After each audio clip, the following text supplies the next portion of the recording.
श्रीमन्नारायणाय चरणं शरणं प्रपदे श्रीमते नारायणाय नमः। राधा मेरी मात है, पिता मेरे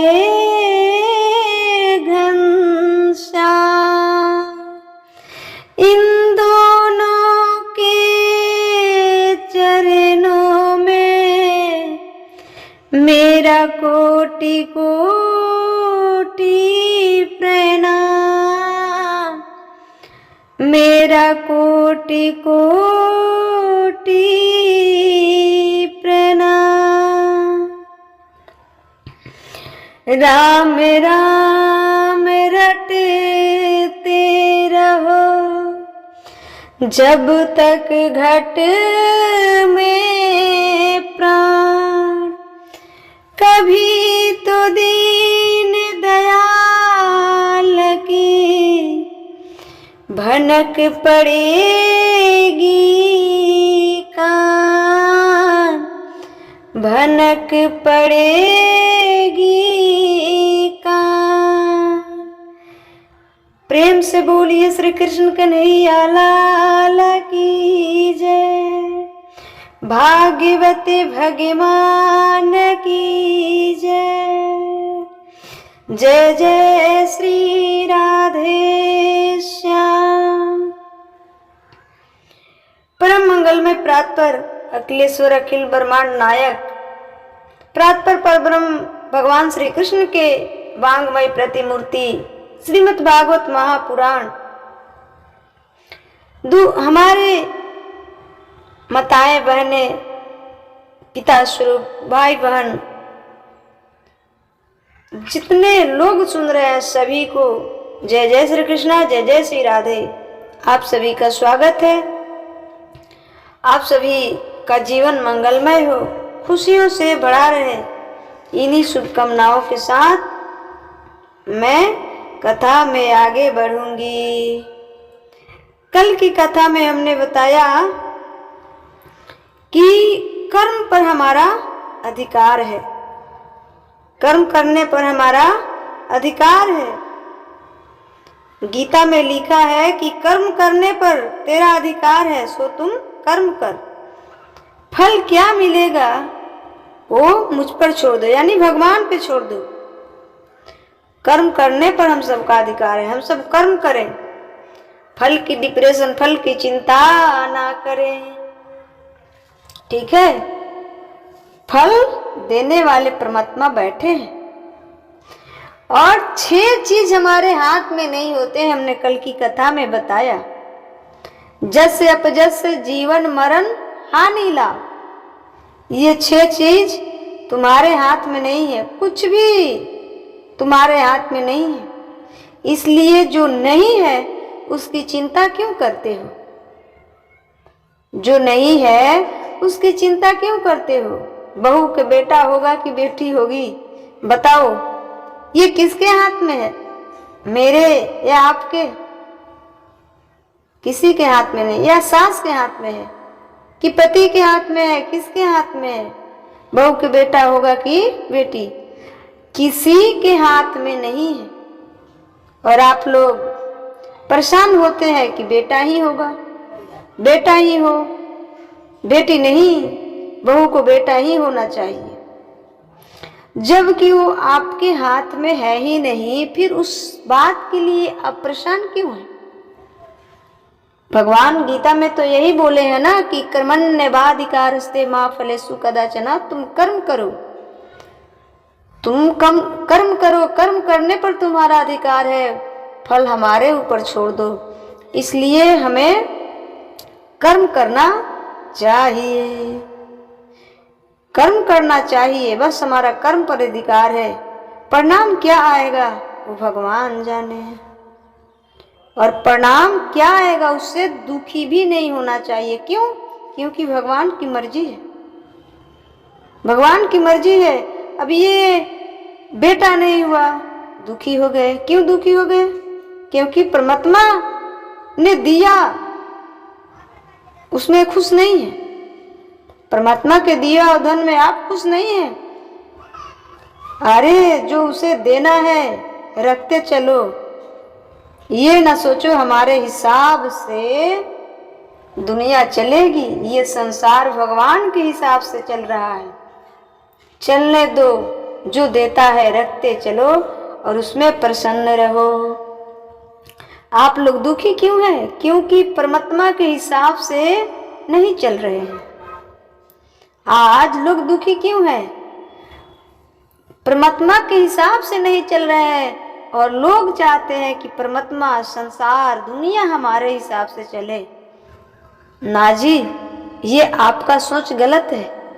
कभी दुनिया तुम्हारे हमारे हिसाब से नहीं चलेगा। भगवान के हिसाब से ही संसार चलता है और चल रहा है, चलेगा। भगवान के, परमात्मा के हिसाब से चल रहा है, विधि के विधान से नहीं चल रहे हैं। विधि के विधान से आप नहीं चल रहे हैं, इसलिए आप दुखी हैं। आप अपनी ज्ञान डालना चाह रहे हैं, मेरे हिसाब से चले। भगवान, मैं कहूँ कि बेटा हो जाए तो बेटा हो, मैं कहूँ बेटी हो तो बेटी हो जाए, मैं कहूँ कि गर्मी हो तो गर्मी हो जाए। तेरे हिसाब से चलेगा क्या? तेरे हिसाब से चलेगा भाई? इसलिए जो हो रहा है एक्सेप्ट करते चलो।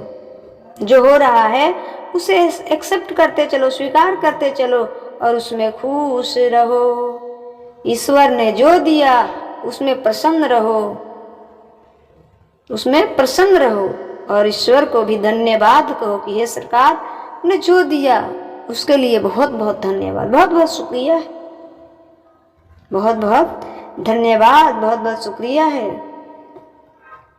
लेकिन आप लोग परेशान हो जाते हैं, परेशान हो जाते हैं। तो परेशान मत होइए।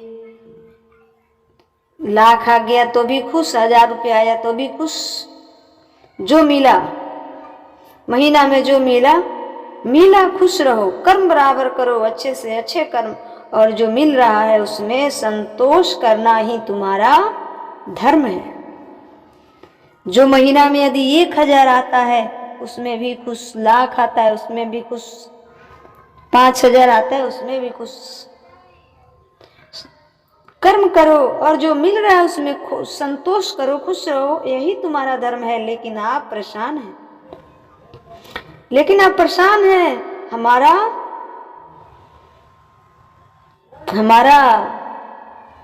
तो सब खत्म हो गया, सब खत्म हो गया। क्या खत्म हो गया? क्या लेकर आए थे? क्या तुम्हारा था? क्या तुम्हारा है जो खत्म हो गया? हमारा पड़ोसी 10 लाख कमा रहा है, हम तो केवल 50,000 कमा रहे हैं। अरे भैया, पड़ोसी मेहनत कर रहा है, आ रहा है। पड़ोसी के अगले जन्म का कर्तव्य बढ़िया है, आ रहा है। मेहनत करो, मेहनत करो, पर तुम्हारा मेहनत करने पर तुम्हारा अधिकार है। इतना ही तो तुम कर सकते हो कि दूसरों के घर में डाका डालना शुरू कर दोगे। भाई कर्म करो, जो मिलेगा, जो परमात्मा जानता है। परमात्मा जानता है कितना मिलेगा, और दूसरों को तुम होड़ करते हो ना। होड़ मीन्स पड़ोसियों की देखा देखी, जो दूसरों की तुम होड़ करते हो, यही तुम्हारे दुख का कारण है, यही तुम्हारे दुख का कारण है। उनके जैसा ये नहीं हुआ, उनके जैसा वो नहीं हुआ। नहीं जी, अपने जैसा किसी के पैसा कोई कैसे बनेगा? अपने जैसा किसी के जैसा कोई कैसे बनेगा? अपने जैसा उससे बनाओ। परमात्मा ने तुम्हारी आंखें किसी और की जैसी बनाई है क्या? तुम्हारे फिंगर किसी और के जैसे है क्या? फिर तुम किसी और के जैसे कैसे हो सकते हो? फिर तुम और के जैसे कैसे हो सकते हो? अपने में खुश रहा करो, अपने में प्रसन्न रहा करो। आप अपने को एंजॉय नहीं करते हो, अपने स्वरूप में स्थिर नहीं है, अपने आप में आनंदित नहीं है, मस्त नहीं है। आप दूसरों की होड़ कर करके, दूसरों के देख देख के परेशान हैं। यही आपकी दुख का कारण है कि मेरा पड़ोसी तो खूब कमाता है, मैं कुछ नहीं कमाता। तो क्यों आप देख रहे हैं हानि लाभ ईश्वर के हाथ में है। कब तक हानि लाभ कब तक होगा, कितना होगा, ये सब ईश्वर के हाथ में है। कब तक जियोगे ऐसे करके? इसलिए जब तक जियोगे जियो, और जब मरना आए तो मर जाओ आराम से। जब मरना आए, मृत्यु आए तो मर जाओ आराम से। कई लोग कहते हैं कि हमसे हमें मरने में डर लगता है। मरना एक अच्छी काम नहीं है, मरने में डर लगता है। ईश्वर ऐसा संसार क्यों बनाया? जब संसार में भेज दिया इतने रिश्ते नाते बनाकर, और फिर भगवान मारता क्यों है? अरे भाई, यदि भगवान ना मरता तो बताओ ना कहाँ रह पाते लोग? बूढ़ों को कौन पूछता? अपनी बूढ़ी माँ को कौन सेवा करता? अपने बूढ़ी पिता का तो कोई करता नहीं है, माता का नहीं करता, तो दादी दादा का कौन सेवा करता? उनकी दशा क्या होती? इसलिए तो बढ़िया भगवान बनाए हैं, बढ़िया भगवान बनाए हैं। लोग 90 साल की होकर और डॉक्टर से बोलता है कि हमें बचा लो ना, हमें बचा लो। अरे मैया, बच कर क्या करोगी? अब क्या करोगी? अब निकलो, बहुत जिंदगी जी ली, अब परमात्मा के पास चलो। खुशी खुशी आदमी मरता भी नहीं है, खुशी खुशी आदमी मरता भी नहीं है। खुशी से मर जाए नहीं, ऐसा नहीं सोचता है लोग। मरने के वक्त भी हमारा ये बेटा, हमारा बेटी, हम इतना दिन और जी लेते तो हम ये करते वो करते, क्या कर लेते। इसलिए परमात्मा के इच्छा में, परमात्मा के हिसाब से चलना सीखो, ईश्वर के हिसाब से चलना सीखो। भगवान से कहा करो कि हे सरकार, आपको लाख लाख शुक्रिया, लाख लाख धन्यवाद है, और तेरे फूलों से भी प्यार, तेरे कांटों से भी प्यार है। तू सुख दे दुख दे, सब में हम प्रसन्न हैं, खुश हैं, सब हमें एक्सेप्ट है, सब स्वीकार है, सब हमें स्वीकार है। तेरे फूलों से भी प्यार, तेरे कांटों से भी प्यार। तू जो देना चाहे मुझे दे दे सरकार। खुश रहो, जिंदगी दे तो भी खुश जिंदगी में रहो, और मौत दे तो भी खुश रहो। आप लोगों को डर लगता है ना मरने से? कबीरदास जी का एक दोहा है, सुनो। मरने से सब जग डरा, मेरा मन मायानंद, कब मरहूं कब भेटहूं, पूरन परमानंद। ये कबीरदास जी की दोहा है कि मरने से सब जग डरा, मेरा मन मायानंद, कब मरहूं कब भेटहूं, पूरन परमानंद। सारी दुनिया डरती है मरने से, हमें तो आनंद है, हमें तो आनंद है। कब मरेंगे, कब भगवान का दर्शन होगा। इसलिए हर हाल में खुश रहो। जिंदगी भी उन्हीं के है और मौत भी उन्हीं के है, अर्थात जीवन भी उन्होंने दिया, मौत भी उनके हाथ में है, हानि लाभ उनके हाथ में, जीवन मरण उनके हाथ में। कितना नाम आप कमाएंगे, कितना समाज आपकी सम्मान करेगी और कितना अपमान होगा, ये भी ईश्वर के हाथ में है। जब कोई आपको गाली दे, समझ लेना कि जितना अपमान तुम्हारे भाग में होगा वो तुम्हें उठाना पड़ेगा। जैसे सुख उठाना पड़ता है वैसे दुख भोगना पड़ता है। उसी प्रकार जो हमारे हिस्से का अपमान है वो भी हमें मिलके ही रहेगा। इसलिए जमाना अपमानित करे तो खुश रहना है, ये सोच के कि ये ईश्वर का विधान है, ये भी ईश्वर की लीला है। ईश्वर की क्या है?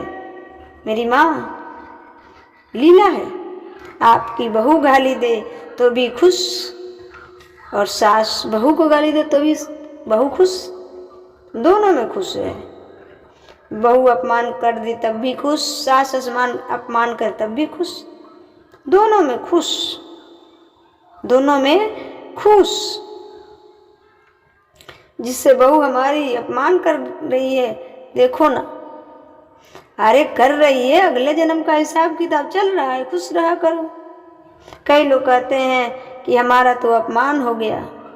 अरे हो गया, खुश हो जाओ कि तुम्हारे पाप सस्ते में टल गए, नहीं तो और हाथ पांव टूट के भोगना पड़ता तो अच्छा है।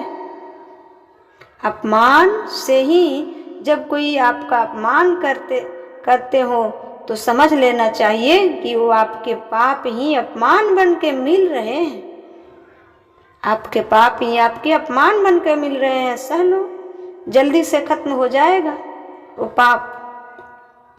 पाप दो प्रकार से भोगने पड़ते हैं, या तो हाथ पांव टूट जाए, या तो हाथ पांव टूट जाए भोग लो, अंधे लंगड़े बहरे हो जाए, या फिर कोई गाली दे तो कौन सा ठीक ठाक है? अरे कौन सा ठीक ठाक है? अरे कोई गाली दे बात खत्म। इसलिए आपका कोई अपमान किया करे तो दुखी हुआ ना करो। हमारे पाप समाप्त हो रहे हैं, कट रहे हैं, कटने दो, अच्छा है। ईश्वर आपने सस्ते में निपटा दिया, ईश्वर आप सस्ते में निपटा दिया, अच्छा है। इसलिए दोनों में खुश रहो और ईश्वर का धन्यवाद करो। प्रभु आपने बड़ा सस्ते में निपटाया है, प्रभु आप बड़ा सस्ते में निपटाया है, आपको बहुत बहुत धन्यवाद है, बहुत धन्यवाद है। यदि बहू गाली दे तो सास भगवान को धन्यवाद करे, सास बहू को गाली दे तो बहू भगवान को धन्यवाद करे कि हे सरकार आपको बहुत बहुत धन्यवाद है कि सस्ते में हमारे पाप कट रहे हैं। हे प्रभु आपको बहुत बहुत धन्यवाद है, हमारे पाप बहुत जल्दी कट रहे हैं, सब गाली दे रहे हैं, खुश रहा करो। और क्या करोगे? और क्या करोगे? क्या करोगे? और झगड़ा करोगे, ढाई लड़ोगे, या झोटा झोटी करोगे? नहीं, उससे अच्छा है कि हॉस्पिटल ना जाना पड़े, हाथ पैर ना टूटे और सारा पाप धीरे धीरे खत्म हो जाए, तो उससे अच्छा क्या है। इसलिए कोई गाली दे तो क्या करना, ढिसम ढिसम नहीं करना, खुश रहा करो। और तेरे फूलों से भी प्यार, तेरे कांटों से भी प्यार। चाहे भगवान सम्मान दिलाए, चाहे भगवान अपमान दिलाए, हम दोनों में खुश हैं, हम दोनों में खुश हैं। और ईश्वर के मर्जी में अपने मर्जी को मिलाकर चलने वाले ही व्यक्ति खुश होते हैं, उन्हें कभी दुख नहीं होता है। देखिएगा बहुत लोग ऐसा आपको मिलेगा जिसे कोई गाली दे दे, बोल दे, कुछ भी कर दे, फिर भी उसके चेहरे का जो स्माइल है, मुस्कान है, वो नहीं जाती, वो मुस्कुराता हुआ सह लेता है। और जब मुस्कुरा कर वो सह लेता है तो उसका जवाब देने वाला परमात्मा बैठा है। हम और आप तो जवाब शॉर्ट में दे सकते हैं, और जब परमात्मा, हम जब सह जाते हैं और परमात्मा जब जवाब देते हैं ना, ईश्वर जब जवाब देते हैं तो बड़ा हार्ड देते हैं। ईश्वर के लाठी में आवाज नहीं होती पर दर्द असहाय होती है। ईश्वर के लाठी में आवाज नहीं होती पर दर्द असहाय होती है, उस दर्द का इलाज नहीं होती। ईश्वर के लाठी में आवाज नहीं होती पर उस दर्द का इलाज नहीं होती। उस दर्द को कोई डॉक्टर बना ही नहीं है इलाज करने वाले। इसलिए तेरे फूलों से भी प्यार, तेरे कांटों से भी प्यार, तो जो भी देना चाहे दे दे मेरे सरकार। तेरे फूलों से भी प्यार तेरे, कांटों से भी प्यार है। हमको दोनों है पसंद तेरी, धूपे और छाँव। हमको दोनों पसंद है, दोनों में हम खुश हैं, दोनों में हम खुश हैं। ना तो हम भगवान से फूल मांगे, ना तो हम भगवान से कांटे मांगे। जो परमात्मा को दिखा जरूरी दिखेगी, उसे परमात्मा खुद देंगे, खुद देंगे। भगवान खुद देखते हैं कि मेरे भक्तों को क्या चाहिए, मेरे भक्तों को क्या चाहिए। जो भगवान देता जाए एक्सेप्ट करना चाहिए, रखते जाओ, रखते जाओ। भगवान से मांगो मत, भगवान खुद देते हैं, ठीक है। भगवान खुद देते हैं। परमात्मा ने अपने मर्जी से जो दें उसमें प्रसन्न रहा करो, उसमें खुश रहा करो। इसलिए जो देंगे अच्छा देंगे, भगवान जो देंगे अच्छा देंगे, ये विश्वास रखो। यदि आज मखमल के गद्दे पर सोना पड़े तो सो जाओ, ये सोच के कि ईश्वर ने दिया है, और घास के बिछौने पर सोना पड़े तो भी सो लो आराम से, क्योंकि ईश्वर ने भी दिया है। समय बदल जाता है, समय सबका एक सा नहीं रहता, समय सबके बदलते हैं। इसलिए बदलाव को एक्सेप्ट कीजिए, स्वीकार कीजिए। कई लोगों को लगता है कि हम सुख भोगते हैं तो हम सुख ही सुख भोगें, दुख कभी आया ही नहीं, तो ऐसा नहीं होगा। ये प्रकृति का नियम नहीं है। यदि सब तरह से आप सुखी हैं तो रोग से परेशान होंगे, पीड़ा परेशान करेगी। धन संपत्ति पुत्र पात्र सब कुछ है, पैसा कौड़ी सब कुछ है, तो देखिएगा वो लोग रोग से परेशान रहते। ये नहीं खाना है, ये नहीं खाना है, इस रोग का दवा लेना है, इस रोग का दवा लेना है। तो सुखी कहाँ है? सुखी है क्या? और जब धन नहीं था तो हाय धन के लिए उन्होंने दिन रात 24 घंटा मेहनत किया तो धन हुआ, पैसा आया। और जब पैसा आया तो खाने पर कंट्रोल लग गई। तो प्रकृति का नियम है कि कभी सुख तो कभी दुख, चाहे जैसा हो पर रहेगा। एक जैसा समय किसी का नहीं चलता। पहले बहुत धन्यवान थे, अब तो बहुत गरीब हो गए, ऐसा नहीं है। ये प्रकृति का नियम है। प्रकृति के नियम के हम और आप नहीं बदल सकते। तो दुखी ना हो, वो भी आपका एक समय था, ये भी आपका एक समय है, जो ईश्वर की मर्जी है। जैसे वो रखे आप रहिए, खुश रहिए, प्रसन्न रहिए, हर हाल में खुश रहिए, प्रसन्न रहिए, हर हाल में खुश रहिए, प्रसन्न रहा करो, खुशी रहा करो हर हाल में। तो भगवान को लेकर वासुदेव जी चले हैं, बंधन छूट गई, कुछ नहीं। जब भगवान को लेकर वासुदेव जी चले तो बंधन कुछ नहीं, पर फिर भी मान लेने का बंधन है, मान लेने का बंधन है। जैसे गधा बंधा नहीं था, हमने 2-3 दिन पहले ये कहानियाँ सुनाई थी कि गधा बंधा नहीं था पर वो बंधा हुआ मान बैठा था। उसी प्रकार हम और आप बंधे नहीं हैं, ना पुत्र, ना पत्नी, ना माता, ना पिता, किसी के बंधन से कोई बंधा हुआ नहीं है, किसी के बंधन से कोई बंधा हुआ नहीं है। परंतु अपने आप को बंधा हुआ हम सब मान बैठते हैं कि हम पुत्र पत्नी इत्यादि के बंधनों से बंधे हुए हैं। हमें अभी पुत्र की, अपने अभी लड़के की शादी करनी है महाराज, अरे भैया मंत्र ले लो ना, दीक्षा ले लो। अरे अभी क्यों? अभी तो हमें पुत्र की शादी करनी है, पुत्री कुमारी है उसकी शादी करनी है।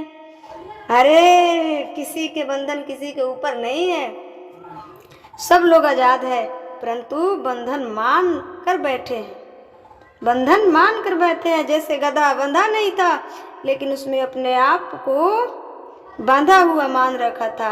आप लोग भी बंधे नहीं हैं, पर आप लोग ने अपने आप को उसी गधे की तरह मान रखा है। यही आप दुख का कारण है, यही आपके दुख का कारण है। भगवान को लेकर चलो, खुश आनंद से उत्सव से रहोगे, उत्सव होगा, आपके मन में कोई कलेश नहीं रहेगा। जब भगवान के लेकर चलोगे, उनके मर्जी में